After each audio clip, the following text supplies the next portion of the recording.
Welcome to the Wise and Happy Life podcast, where ancient wisdom meets modern science, and mindfulness, philosophy, and happiness practices blend with neuroscience, compassion, and common sense. Hosted by Bob Martin, meditation mentor, happiness coach, trial lawyer, and entrepreneur. This podcast explores how to live with grace, presence, and purpose in a complex world. Hello, good people, and welcome to another episode of A Wise and Happy Life. And as always, I like to start off with a little personal story that kind of sets the scene, and that has some more meaning to it with our guest today than it normally does. But to set the scene and the theme for our guest, and what I want to say is this: that I remember a time when I was having dinner with my wife, and she ordered a fisherman's platter. And, I was a lawyer for 40 years, and I generally don't like to be controversial when I'm not being a lawyer. So she got this fisherman's platter, and it was supposed to have a lobster tail on it, but they brought her out crab legs.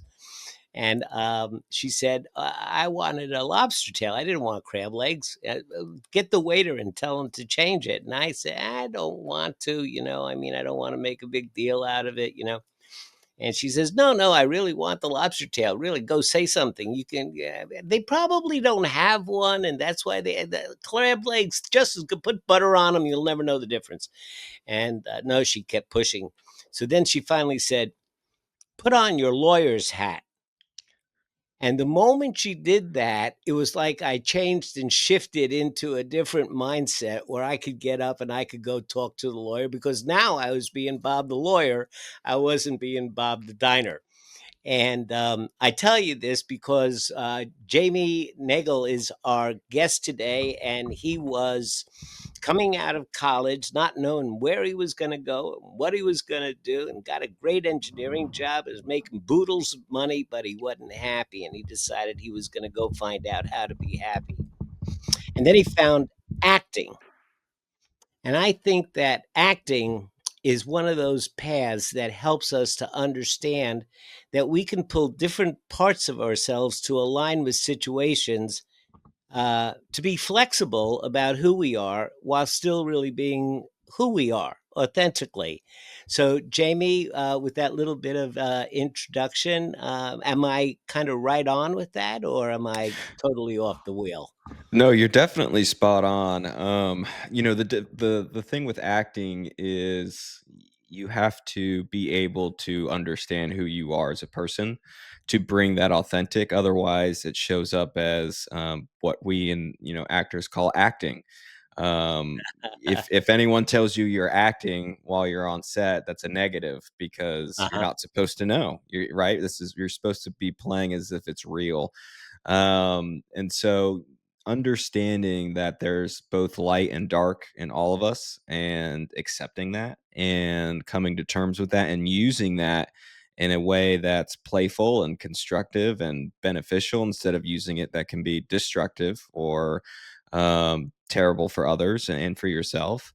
Definitely requires you to get to know yourself, what those buttons are, what triggers you, all that good stuff. So you bring your authentic self, you use it in a way that drives your character forward into whatever goal he has. So I would Mhm. agree completely with that. Yeah, and a lot of people, I've even received criticisms in my life. They say, "Oh, you're like a chameleon. You like change to be with whoever you're with." But is that a bad thing? No, it can be a bad thing. I think if you don't know who you are and it becomes unconscious where you're just kind of going with the flow and you're not questioning and you haven't really done the work to understand who you are, then I think it can be a bad thing and you can really fall victim to your environment and your circumstances. But if you know who you are, the truth and the reality is like we are so multifaceted human beings. We have so many roles that we play, so many different things. I'm a father, I'm a husband. I've got so many hats that I wear on a daily basis. And so understanding who you're around and how you communicate your authentic self sometimes has to change based on the audience.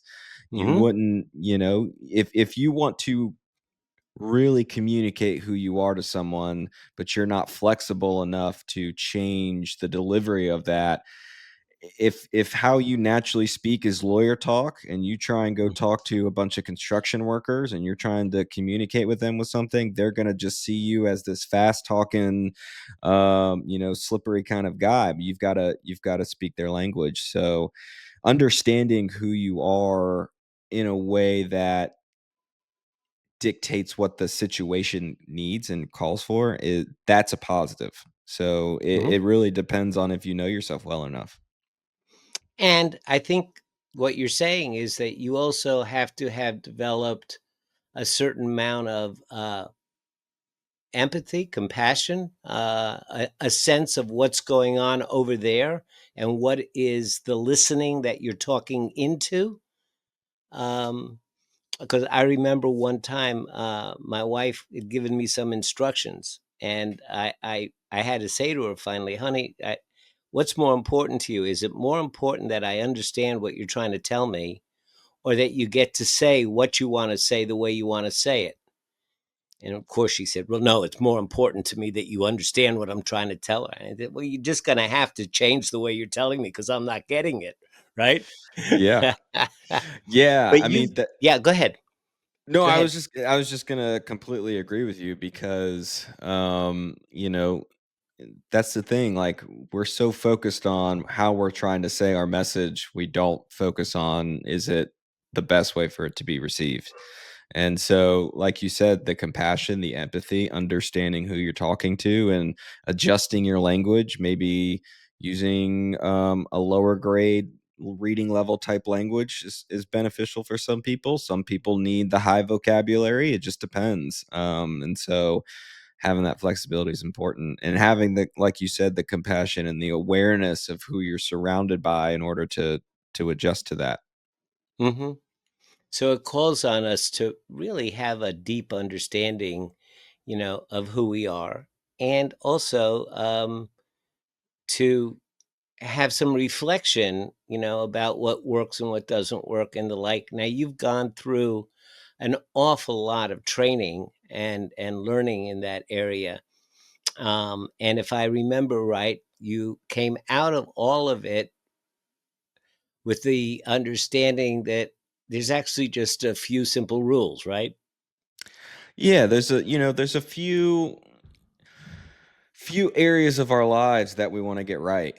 I broke them down to three. For me, I set happiness up as an equation, and Hmm. your level of happiness is directly related to how you view yourself, which is how confident you are in yourself and how much you love yourself. It's that plus your relationships, the quality of your relationships, the quality of the time you spend with, how happy and positive are they? If you're surrounded by people who drag you down, who criticize you in ways that are not growthful, but are constantly filling your mind with negativity, it's really hard to, if you don't already have the confidence and love yourself, it's hard to develop that in that kind of environment. So building around yourself a community of people who are positive, inspiring, and growthful. And then the last bucket I have is your wealth, which for me is how you make money and how much money you make. Um, you know, Money is tricky because everyone thinks they go to that first bucket first. They think that's what's going to make them happy. But for me, money just makes you more of who you are. So if you're anxious, if you're tired, if you're grumpy, if you're greedy, if you're all of these things, the more money you have, the more you're going to become, because you have more access to do the things that you're already doing right now. And what you're doing right now and how you feel about yourself is what's creating most of the negativity in your life. But if you create a positive self-image, if you create positive confidence within yourself, and you have positive quality relationships, but you don't do what you love for money, you're spending a good chunk of your time doing something you don't enjoy doing. On the flip side of that, um, if you're doing what you love, what you're doing, if you created all this great stuff, but you're constantly worrying about money, because that's a big resource and you've got a family to provide for or protect for, um, that's going to create a chunk that's missing from your life too. So making as much money as you want to make while doing what you love doing, and having all three of those areas, like the more you can maximize those areas with love and passion, the happier your life's going to be. So that's kind of what I figured out, was that those three areas of your life, if you can tackle each one, that's how you create the joy and the love and the happiness that I think everyone is really searching for in their lives. I love the word you just used, tackle, Hmm. because it takes us to the place where we understand that although these are simple rules, they are sometimes not so easy to attain. I mean, especially if somebody grows up with that committee in their head is telling them how they are not fit enough or f- good enough or smart enough or the like, and that internal talk is going off all the time, to be able then to say, well, one of the spokes of happiness, of being happy, is, how much you care for yourself and love yourself. Right there, that's something that literally you've got to tackle. I mean, you've got to go after it and spend some time and work. I have a expression I use: the work ethic of happiness. Hmm. Yep. Because you can understand where you got to go, but to get there, you got to actually go walk the path. And so, what are some of the things that you learned or would coach some of your coachees um, about how to begin to shift some of that negative self-talk into more, positive Yeah, I thinking? think you hit the nail on the head with that whole piece. The first step, like if you're really don't have that positive self-image of yourself, I think there's three major insecurities that most people carry, at least one, if not multiple. And those three insecurities are, I'm not attractive, I'm not intelligent, and I'm not enough. And so rewriting those beliefs and rewriting those stories, that alone will 180 your life in a more positive, loving direction. The idea that you're not attractive or that you're not intelligent or that you may not be enough, the first step to that is recognizing that that is not you. That is something that we have been taught. Society, parents, friends, growing up in Western culture school where everyone is competing against each other. All And those crazy, gorgeous models that tell you what ex- you should look like. Exactly. We've developed the standard for attractiveness, and most people, pretty much 99% of the people, don't fit that bill. But the problem with that is there are 8 billion people on this planet, and I guarantee one of them finds you attractive just the way you are. And if they don't, you should be the one to do it for yourself, right? Hmm. The second piece is intelligence. Like, I always, when I think about intelligence, I go back to Albert Einstein, who was literally, like, his name is synonymous with genius. And he said that everybody is a genius, but if you judge a fish by its ability to climb a tree, it will live its whole life believing that it is stupid. And I break that down, and it's like the genius of all geniuses said that everybody is a genius, which includes you. And so what that means is we have been taught and judged based on school subjects, math, science, things like that that we've been told are important. We've been judged based on those. And some of us are fish being judged on how well we climb a tree. Not everyone is good at math. Not everyone is good at science. Some people are like literally geniuses at fixing cars. Like they can look at a Hmm. car and they know exactly what to do. But because being a mechanic doesn't pay all this money, it's not seen as something that is intelligent. And so people go through life, especially like you're talking 5, 6, 7 year olds being judged on their grades all the way up till 18. And we get out and we're forced to read whatever it is the school subject wants us to read, which is probably boring. And that teaches us that reading is not fun. It's something that we have to do, not something we get to do. And it stops us from learning and growing. And so that idea that you're not intelligent is complete and absolute bullshit. Like, you have to understand that you are a genius at something, and rewriting that intelligent belief about Mhm. you is important. And the Yeah, third one is, yeah, just before you go on, my very good friend, Pastor Alan Cudahy, 63 years old, just decided he was going to start a new church in Costa Rica, right? Anyway, his first sermon was started off with the story of an eagle that fell out of the nest, an eaglet, and it was found by a chicken farmer. And the chicken farmer threw it in with the other chickens, and it grew up around chickens. And it thought it was a chicken. It didn't think it could fly, and it went around pecking little seeds off the ground.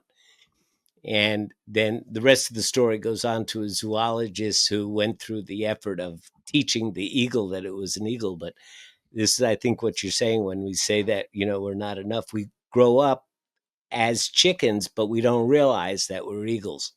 exactly. Yeah. Exactly. Like, that's the exact point. You're taught that you're supposed to be good at these subjects, and you're probably good at things that are not even within the school subject system. There are so many things you can be good at and intelligent at. And the measure of intelligence for me, like whatever your genius is, has to do with creativity. Like, whatever you're creative about. Like, my cousin like has this whole garden in his backyard, and he knows exactly what bug goes with this plant to create this entire ecosystem. And for me, that's absolute genius. Like, I could Hmm. never understand that, but for him, he's so creative. He knows exactly what to do. And for me, that's genius level stuff.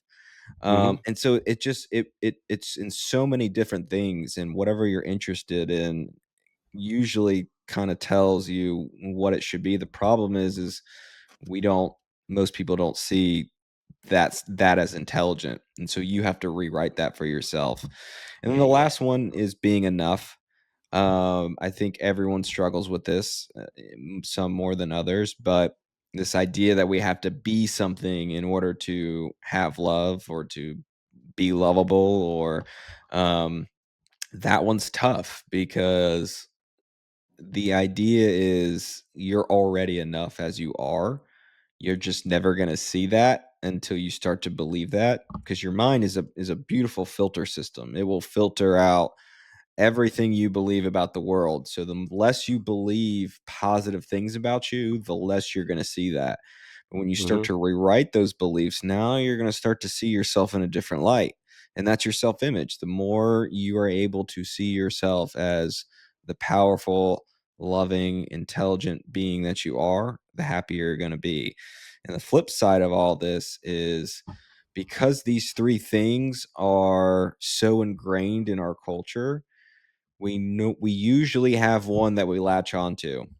We either latch on to the fact that we're super, like, way more attractive than everyone else, or we're way more intelligent than everyone else. We may not be attractive, but we're smarter than everyone.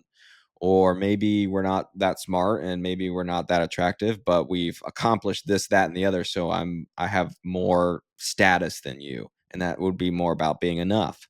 And so whatever you have built your sense of self-worth on, you have to kind of be okay not being that. Like, if you, like, and I'll give you an example. For me, I was smart growing up. So that was what I built my confidence and my self-worth on, was being intelligent. But then, you go to a school like Georgia Tech, and everyone is 10 times smarter than you. Like, and that blows your self-worth. And so what ends up happening is when you have one that you latch onto, now you've got to compare yourself to everyone else to make sure that you're still smart. Or, for some people it's attractiveness, that they're beautiful people, they grow up that way, and they're built their whole self-worth on being attractive, and now they've got to maintain that as they grow older. You see them getting plastic surgery because Hmm. they can't let go of that, because it's all they know. And you have to once you figure out whatever it, some people don't have any, some people really live life like as insecure as not having anything to latch onto, and that's okay. Mm. That's probably a great foundation to start from, better than anyone else, because if I find that I'm intelligent and that's what I built my self-worth on, the idea of letting that go is excruciating. Like, I do not Mm. want to let that go because that's what I've built my entire facade, my ego, like all of that is built on that. And to let that go is painful. And so if you don't And have any not of only those, that, yeah, yeah, not only that, but if that's what you've done, you become like a one-trick pony, yeah, you know? And that means that you're not, that's directly opposed to the idea of being flexible. You're hmm always going to approach every problem or every involvement from that perspective, and you're just a one-trick pony. So it means that you necessarily narrow what you engage in life. And the more narrow you make a life, the less happy you are. I mean, let's face it, the happy people are the ones who can feel more at home in more places, and are engaged in and fascinated by more things. If there's only a very narrow group of things that you like, that leaves a lot of room for stuff that's just not happy. and that's and what you're getting into is powerful, because what we're talking about now is your comfort zone. Hmm. And your comfort zone, like you said, the more narrow your comfort zone is, the less of life you get to experience. And what keeps people going outside their comfort zone is fear, because anytime you're Hmm. outside your comfort zone, that's what you experience is fear. Hmm. And the powerful thing about it is the more you're able to get outside your comfort zone and experience more of life and face the fear and do it anyway, the more your comfort zone expands.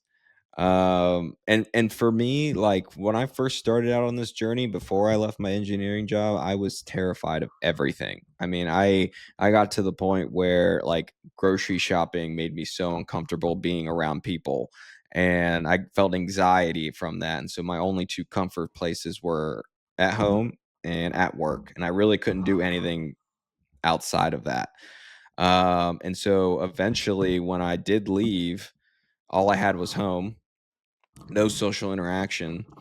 And the only way to get that was to put myself out there, face those fears, those tiny little, the more you can face things that you are slightly discomfortable about, the easier it gets. Because the idea of tackling something that we're terrified of, you're not going to get uncomfortable for those big things if you can't start with the small things. Little So, things. yeah. Yeah. That So, we talk about, in meditation, we talk about cultivating a tolerance for discomfort, that mhm. it's something that you cultivate. And the example that I always think of is two people get a scratch on their arm, and one person's running for the antibiotics and got to wrap it up with gauze, and they're wow wow wow, and now I can't do anything because my arm's been injured, and they just had no tolerance for the pain. Mhm. Somebody else can tolerate the pain, and they wash it under the tap of water, and they go about their business, and they go, yeah, it's okay, it'll get better. And the pain is the same.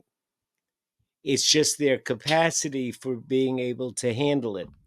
And that's something that you build up, like a muscle that you build up in the gym.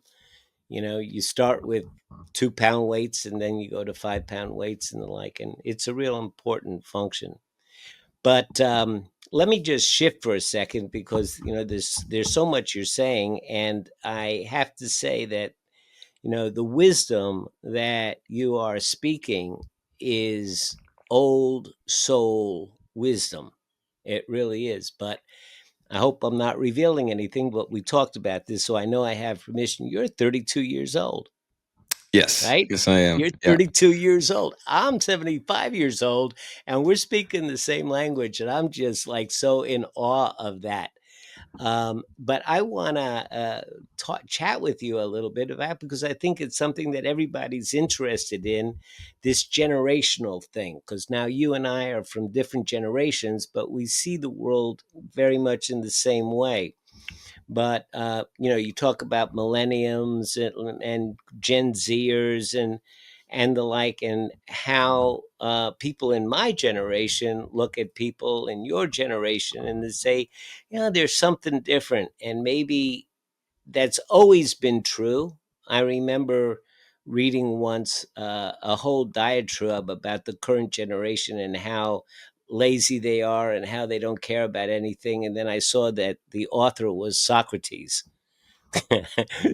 So that concept of the younger generation ain't doing nothing, it's been around for a long time, but technology really has made a difference, and there Mhm. is something about instant access to information, things like that, that I think really is changing the world perspective of folks in your generation and the next generation after yours. So I wonder if you have noticed that, and you can put a thought on what's going on.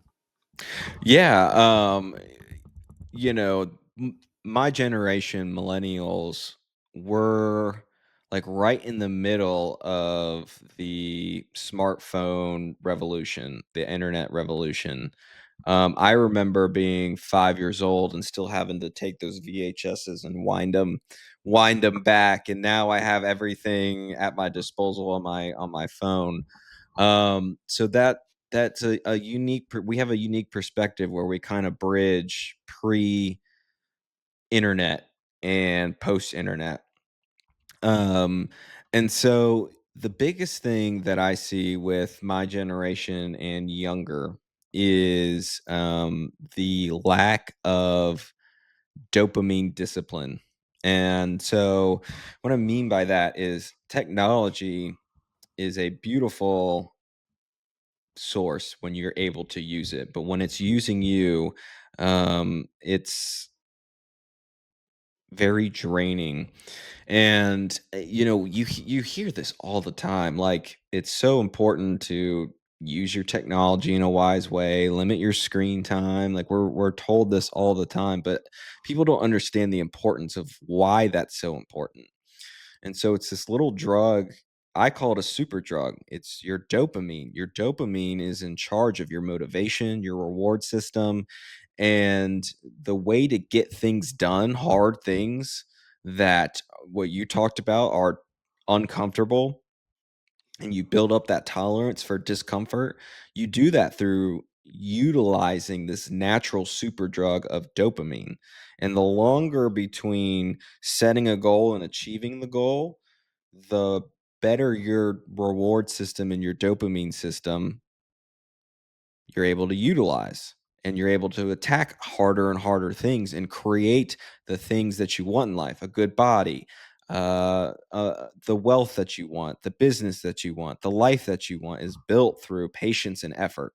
You're not getting around that. It's patience and effort for everything you want in your life. And so our generation has been glued to the cell phone. And I'll tell you this funny story. So I was I wanted to buy this laptop that I see here. It's a MacBook Pro. It's pretty expensive. I didn't have enough money at the time, but I had some Apple gift cards. I was a little shy. And so I downloaded this app on my phone. It was like dice games or something. And if you played it enough times, you could collect Apple gift cards. And so I spent days on this thing just pressing buttons, like literally just pressing a button over and over and over and over again. And afterwards, I felt like I didn't want to do anything, like literally nothing. It felt so good just to sit there and do absolutely nothing because I had short circuited my dopamine to press this button over and over and over again. And after that, there was a massive crash. Like I felt like absolutely terrible for a few days afterwards because I made the amount of money that I wanted to make. I could buy the thing, but I still had played this thing for 3 or 4 days straight where I literally tapped this button all day long playing this game. And what I realized through that process was that doing this all day long, checking email, checking social media, checking, scrolling, listening to music produces dopamine. Like all of these things that we do on a daily basis and that our younger generation does is depleting our dopamine at the moment we wake up and check our phone. And that dopamine that's being depleted is preventing us from actually doing the harder things. We don't have any motivation because we're using it so short. Like there's no reason to get discomforted by talking to a girl anymore. Like you just swipe. You just swipe and you've got instant gratification. You get a nice little ding that pops when you match, and you don't even have to get rejected anymore. And so our generation, what we're really struggling through, I think, is a massive dopamine depletion that what your generation didn't have to go through, um, and is watching and seeing and going, they're just lazy. They're not lazy. They're just their dopamine's depleted. The drug that you got rewards for going and chasing something difficult and putting in the work to achieve something, putting in the patience and the effort. What you got was you didn't have that device taking away that energy from you all the time. And we're given these cell phones at 16 years old, 16-year-olds, 50. It's weird for you to be 12 and not have a smartphone playing on this thing, right? We're getting 2-year-olds iPads for them to just go ahead and scroll through Netflix. Like literally 2-year-olds, 3-year-olds watching these iPads having their dopamine depleted now. And so we're going to face, and that's why you see so many people my age and younger with all these mental health issues, and now mental health is a big deal, and that's because their neurons and these neurotransmitters are being drained in such a way that they don't have, because dopamine is also a feel good hormone. You feel so good after you go after something and you achieve it. Well, if what you're going after is, I want to search on Google who won the Oscar in 1989, all I have to do is go on Google, press that, bam, I got my answer. That's dopamine being released like that. And that's happening all day long. And so it's just getting short circuited. And so I think our generation is facing a dopamine depletion that they're not even aware of that they're even Mm. facing. So Yeah, I think there's that. I also think, what do you think about this? It's a little theory that I have, but um, there's a lot of people talk about ADHD and ADD, and I have no question that that is a real syndrome, and it occurs. Now, what the cause of it and why it, all of a sudden, people say, well, all of a sudden it's all over the place. And then some people say, well, that's because we just never noted it before. We weren't aware of it before. Now it's reported more. But other people say, no, there's more incidents of it now. And I have a little theory around that. And I think that it's like our brain adapts to the environment that we're in. And if I am feeding my brain information at a very, very fast rate, it's going to adapt to take information at a fast rate. So you look at some people who play video games, I mean, their fingers are just moving over that keyboard way faster than mine. Even my fingers could move, but the information that's occurring on the screen is going at incredible rates of speed. I can't follow it when I watch it, but they can. And so I wonder if it's like creating a 16-lane highway in the brain for information. Then they get together with a person, and I'm talking at a normal rate of speed. And it's like, I'm not getting the information. I have a dearth of, I'm bored, or I'm distracted. There's nothing to pay attention to. And so they go into a classroom, right? And well, the Revolutionary War started and they're going, gimme, gimme, gimme. And so I think that that's another function that we're changing the way our brain functions by feeding it stimuli that's unnatural. We haven't evolved for that. Yeah, that's very insightful. I think that has a lot to do with it, and I think the one thing that if you were to look at 100 years ago, transportation's changed, the way we communicate over phone has changed. So many things have changed, but the one thing that looks pretty similar is the classroom.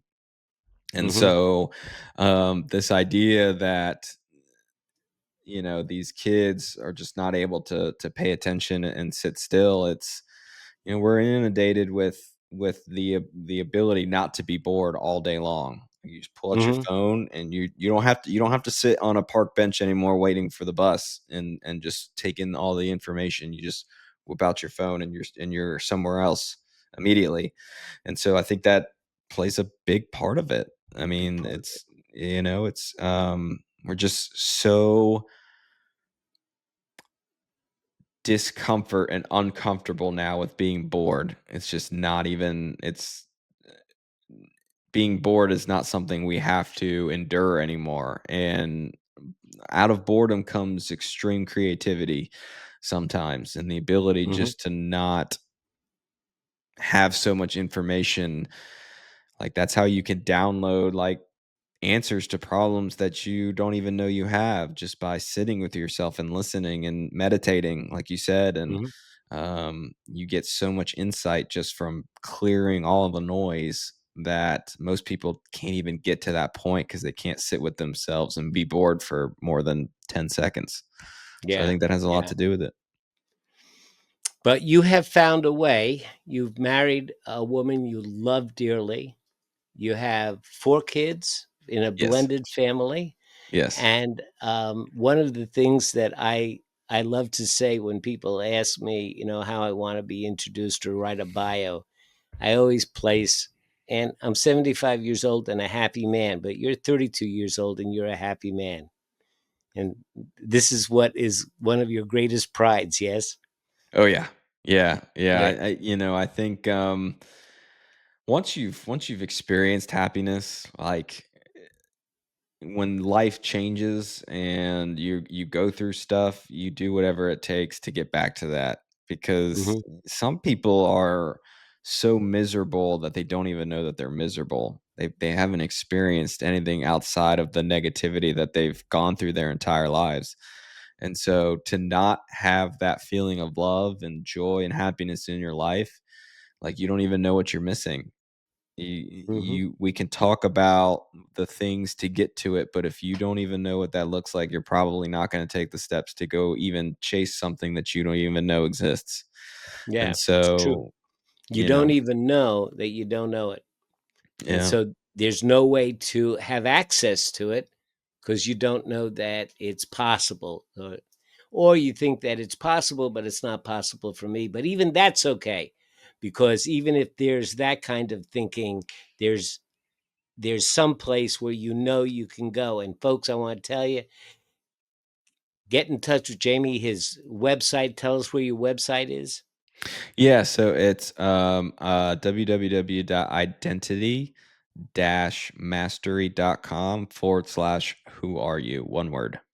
And that'll be in the show notes. And you wrote a book, and Yes. all of that wisdom's in the book. Tell us about the book. Yeah, so the book's called Who Are You? The Art of Being Yourself in a World That Doesn't Want You to. And it essentially lays down the idea of the three buckets of happiness and how you have to understand who you are first, and then you have to rewrite who you are, because most of the time we're not who we're supposed to be because we've been told who to be our entire lives. And so picking up that pen and rewriting that narrative and that story for Mhm. yourself to create what you want to create as far as who you want to be, who the people you want to spend time with, and what you want to do for money and how you want to make it and how much you want to make. All of that starts with understanding who you are first and rewriting that to match the life that you want. So that's what the book is about. Yeah. Yep. And nobody's saying that the path is easy, but it doesn't have to be overwhelming. Hmm. Start with little steps and you Correct. build strength. So, folks, I just tell you, if you want to get in touch with Jamie, you can get in touch with him through his website. If you have questions about how your kids are lazy and they're doing too much screen time, he's in that generation, so he can tell you about that. But check out the book, check out the website. And Jamie, I thank you so much for being able to spar a little bit and chat a little bit and talk a little bit with me. It's been a real pleasure. Yes, it has. Thank you for having me. I really appreciate it. Okay, thanks. And be well and be happy.